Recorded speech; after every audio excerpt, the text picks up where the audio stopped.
Good morning, good evening, good night, good day, whenever you end up watching or listening to this video. I hope that time is good. We are back today with the second part of Beowulf, and before I start reading, I guess I should give some explanation for my actions. So there will be a timestamp in the description if you want to skip all my preamble, prognosticating, and excuses for why I haven't put a lot of stuff on the channel lately. Feel free to skip to that point in time. Um, Firstly, I want to apologize for the lack of music. I know I usually put like some lute music or something on behind the reading, but I just couldn't get it to work this morning, and I felt like it wouldn't be that big of a deal if I didn't have the ambiance, so we're going on without it.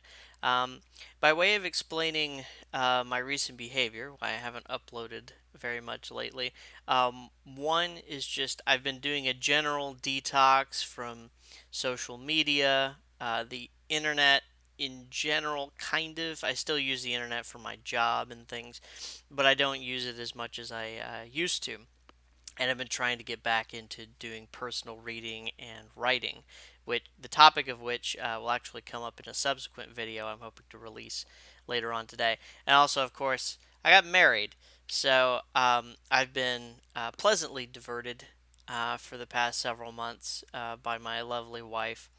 But right now it is my spring break. She's at work right now, so I've been working from home, and it just seemed like a good time to get back into the swing of things.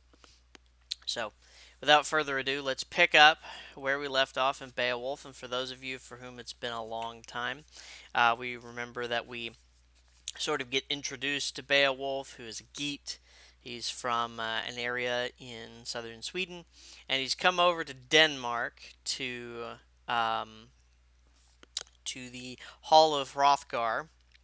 I can't remember the name of the mead hall, but he goes over to King Hrothgar's mead hall to um, slay this monster Grendel. If you had high school English, you know the beginning of the story. Um, and special pain is taken in the narrative to talk about how pained that Hrothgar is about the status of his realm being turned sort of topsy turvy. I think Beowulf, maybe more than some other medieval accounts, although I think they all in some sense contain this, really talk about, yeah, the role of the king is to lead the military and be a good fighter and have all these martial abilities. Obviously, Beowulf does this very well. But the real strength in a king is how well they can secure their realm and make sure that it's peaceful, that there is plenty, and most especially that he's able to give gifts back out to his people. So there's a ring of reciprocity in Anglo-Saxon or Norse culture, whereby everyone's bringing their tithes to the king, and he's in turn bestowing favor on the worthy members of the community, and it's this ring of reciprocity that sort of has been interrupted by Grendel, because it's bad enough that Grendel has ransacked the hall and killed people, but he's also disrupted this very important rhythm of Norse life that centers around the mead hall, around the feasting hall. So Beowulf has just landed in Denmark. He's gone to Hrothgar's mead hall, the name of which escapes me, which is really sad. I should at least gloss over the what I've already read before I start reading again. But I remember Beowulf has agreed to strip off his armor, his shield, his sword, and he's going to fight Grendel mano a mano, or mano e crituro, I guess, um, with no help from his um, arms and armor at all. And again, if you've had high school English, you know how this goes. But I love this part. Actually, everyone loves it. This is why a superhero movies and things will always be second rate to epic poetry because only in an Anglo-Saxon epic are you going to get the hero ripping off ripping off the arm of some hideous inhuman creature, beating him with it. So there you go. Beowulf Part 2. Then the night prowler came shrithing through the shadows. Shrithing. All the Geats guarding Heorot, that's the hall, had fallen asleep, all except one. Men well knew that the evil enemy could not drag them down into the shadows when it was against the Creator's wishes. But Beowulf, watching grimly for his adversary Grendel, awaited the ordeal with increased anger. Then, under night's shroud, Grendel walked down from the moors. He shouldered God's anger. The evil plunderer intended to ensnare one of the race of men in the high hall. He strode under the skies until he stood before the feasting hall, in front of the gift building with gleaming gold. And this night was not the first on which he had so honored Hrothgar's home. Love the alliterative verse in Anglo-Saxon and early English poetry. But never in his life did he find hall wardens more greatly to his detriment. Then the joyless warrior journeyed to Heorot. The outer door, bolted with iron bands, burst open at a touch from his hand. With evil in his mind and overriding anger, Grendel swung open the hall's mouth itself. At once, seething with fury, the fiend stepped onto the tessellated floor. A horrible light like a lurid flame flickered in his eyes. He saw many men, a group of warriors, a knot of kinsmen sleeping in the hall. His spirits leapt, his heart laughed. The savage monster planned to sever before daybreak the life of every warrior from his body. He fully expected to eat his fill at the feast. But after that night, fate decreed that he should no longer feed off human flesh. Higelac's kinsman, the mighty man, watched the wicked ravager to see how he would make his sudden attacks. The monster was not disposed to delay, but, for a start, he hungrily seized a sleeping warrior, greedily wrenched him, bit into his body, drank the blood from his veins, devoured huge pieces, until in no time he had swallowed the whole man, even his feet and hands. Now Grendel stepped forward, nearer and nearer, made to grasp the valiant Geat stretched out on his bed. The fiend reached towards him with his open hand. At once Beowulf perceived his evil plan, sat up, and stayed Grendel's outstretched arm. Instantly that monster, hardened by crime, realized that never had he met any man in the regions of earth, in the whole world, with so strong a grip. He was seized with terror, but for all that he was unable to break away. He was eager to escape to his lair, seek the company of devils, but he was restrained as never before. Then Higelac's brave kinsman bore in mind his boast. He rose from the bed rather, and gripped Grendel fiercely. The fiend tried to break free. His fingers were bursting. Beowulf kept with him.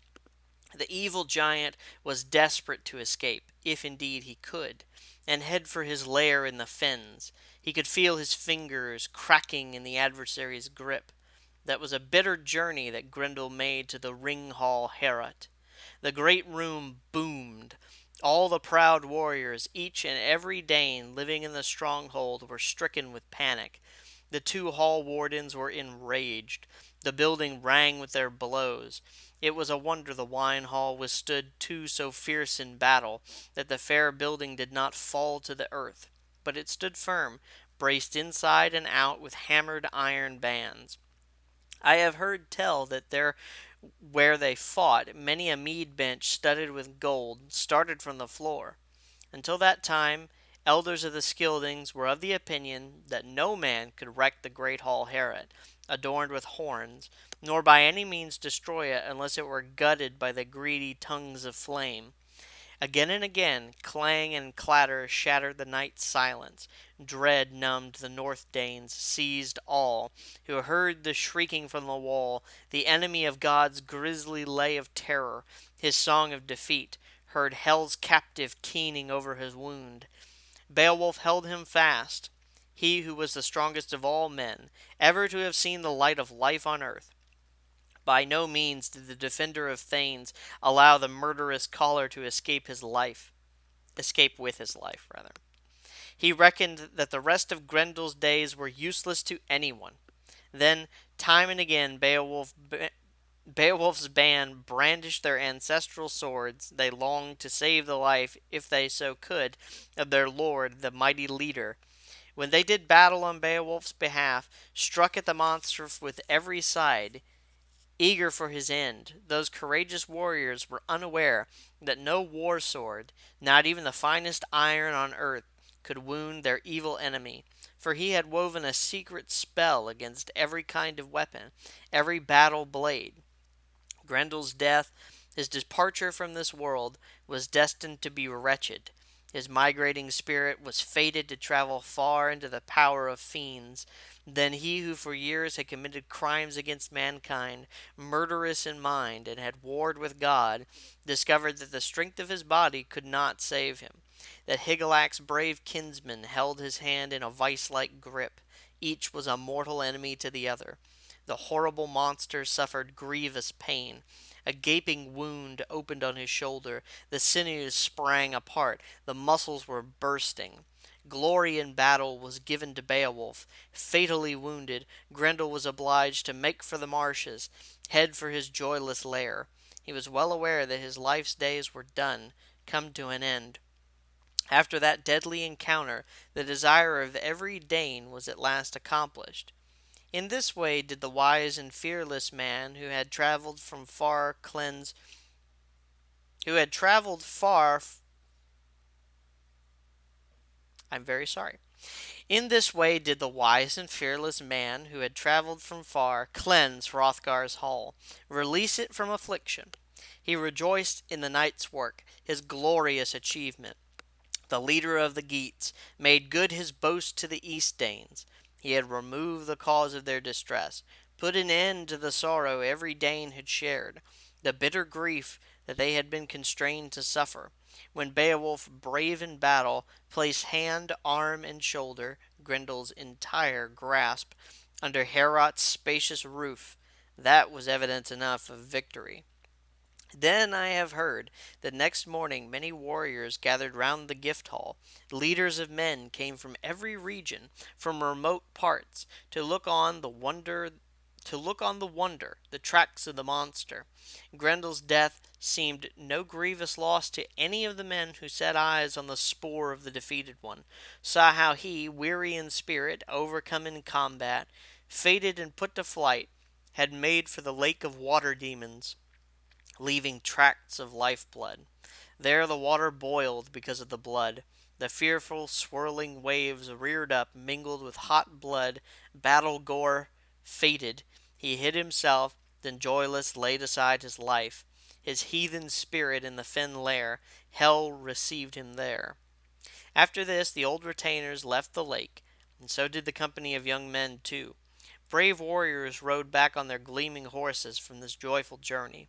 Then Beowulf's exploit was acclaimed. Many a man asserted time and again that there was no better shield bearer in the whole world, to the north or south, between the two seas, and under the sky's expanse. No man more worthy of his own kingdom. Yet they found no fault at all with their friendly lord, gracious Hrothgar. He was a great king. At times the brave warriors spurred their bays, horses renowned for their speed and stamina, and raced each other where the track was suitable. And now and then one of Hrothgar's thanes, who brimmed with poetry and remembered lays, a man acquainted with ancient traditions of every kind, composed a new song in correct meter. Most skilfully that man began to sing of Beowulf's feat, to weave words together, and fluently to tell a fitting tale. Well, I know we didn't go very long today, but I think that's a good stopping point. And like I said, the description of the battle between Beowulf and Grendel has always been one of my favorite. I think just for the sheer like visceral nature of the fight, and also I think one of the important themes in Beowulf that I think the fight brings out more so than the later episode in the book, um, at least superficially, is this concept of how old men who are great in their own right, who have done great deeds, and they've done good service for their people, need the assistance of younger men to maintain that prosperity going forward. So I was mentioning the social system of the Anglo-Saxon, really the medieval world, but specifically we're talking about it from an Anglo-Saxon lens. Now, on the one hand, you've got the king, right? And he's up at the top of the pyramid, and the way that the system works is that wealth and plenty flows up from the peasantry up to the king, and the king distributes those goods down to the worthy. And when we talk about distributing the goods, what we're really talking about is bestowing thaindom, thanehood. Um, and we see this very clearly in the story of Wiglaf in the latter part of Beowulf, where the older Beowulf has to, even Beowulf, great warrior that he is, has to rely on the help of a younger man to maintain his kingdom. So, in the same way that Hrothgar, though he's a great king, has to rely on the strength and dexterity and virtue of Beowulf to maintain his realm. And notice that because the Anglo-Saxon authors have this communalistic understanding of the world where everyone is working and building the community together and maintaining the prosperity of the community together, there's none of this like, oh, you're a bad king because you have to basically farm out the work of killing Grendel to somebody else. No, no, no, no, no. The text explicitly says Hrothgar was a great king. So the assistance that Beowulf gives to Hrothgar doesn't diminish his greatness. Um, so really, this is not this sets it apart, I think, from individualistic understandings of achievement, which I don't think the Anglo-Saxons really had. I mean, sure, it is the case that Beowulf, when he shows up, he has to list his achievements, and yes, it's very important to have these personal achievements to communicate your greatness, right, your prowess. That's not the same thing as saying that you're necessarily more valuable than any other member of the community. You're still you're still a part of a whole. And I think that's a social reality that this section of Beowulf, and I think, as I was alluding to, the later section of Beowulf, really helps to underscore.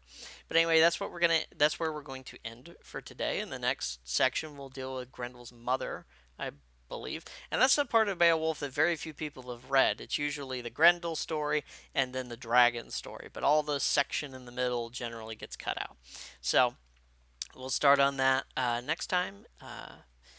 Anyways, thank you guys for listening and reading along. This has been the Hidebound Convivium with Beowulf Part 2.